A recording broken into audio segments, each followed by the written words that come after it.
Христиане иногда недоумевают, почему мы должны изучать ислам. Должно ли нас действительно волновать, чему учит другая религия? Но есть много причин, по которым христианам следует изучать ислам.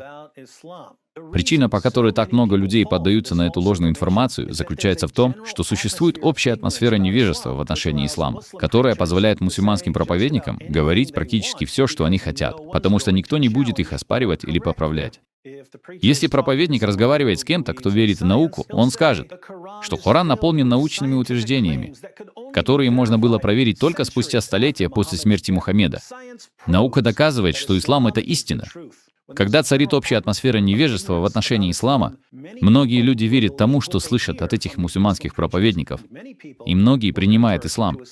Единственный способ остановить это если христианская община достигнет такого уровня, когда мы будем знать об исламе достаточно, чтобы опровергать ложные утверждения. Когда мусульманский проповедник говорит, что Мухаммед был борцом за права женщин, нужно поднять руки, чтобы оспорить его слова и привести стихи из Корана, опровергающие его. Итак, ислам уже является массовой религией, и она быстро развивается. Мусульмане часто не понимают Евангелия, потому что они неверно истолковывают наши утверждения, основанные на искажении Кораном основной христианской доктрины.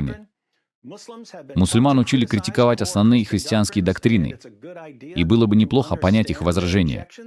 Многие мусульмане не могут воспринимать Евангелие всерьез, пока их собственные убеждения не подвергнутся сомнению.